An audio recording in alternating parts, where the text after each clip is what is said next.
Lord be with you. A reading from the Holy Gospel according to Mark. At that time, when Jesus and his disciples had crossed over, they came to land at Gennesaret and moored to the shore. And when they got out of the boat, immediately people recognized him and ran about the whole neighborhood and began to bring sick people on their pallets at any place where they heard he was.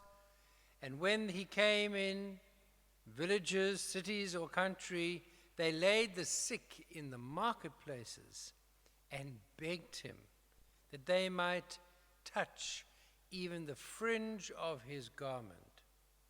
And as many as touched it were made well. The Gospel of the Lord.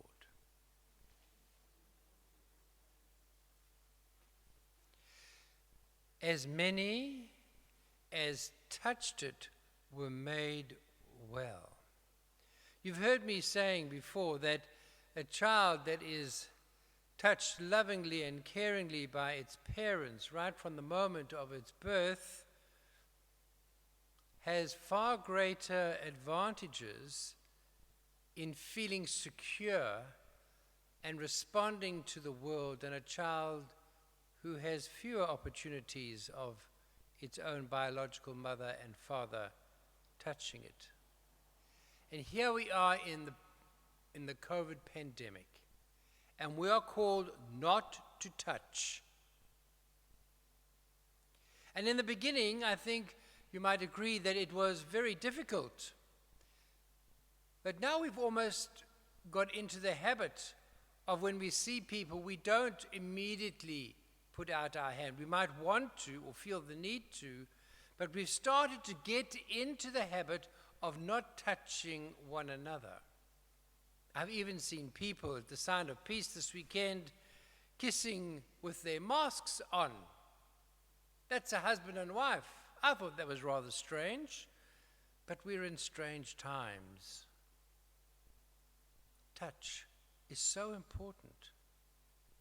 And we, in a sense, are getting out of the habit of touching, which is sad but necessary for this moment.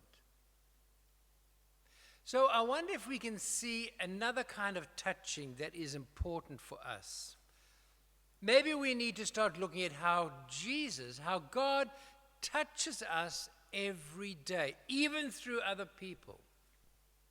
In my meditations, I was thinking, every bit of food that I eat has been touched by another human being, somewhere on the road from its being born as a fruit or a vegetable to landing up on my plate for me to eat it. Many people have touched it. And because of their loving touch, I am able to have food. I wonder how many loving touches there have been in the clothes that I wear, and we wear. How many people have touched those clothes? And in a sense, the clothes that we wear that are now touching us, it is their embrace through their gifts to humanity, to you and I. But God has guided all this touching so that you and I can be clothed and fed. What about the breath that we breathe? Free gift.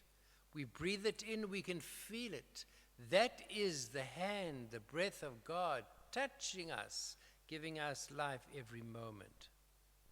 So as we are refraining from touching one another and being touched by others, let us not exclude the dynamic reality that we are still being touched by the life and the love of God, even through many people. Those who are sick in ICU, they are still being touched. We are still being touched every day. Let us focus on how we are being touched and how we can touch others with our kindness, with our words, with our hearts. Amen.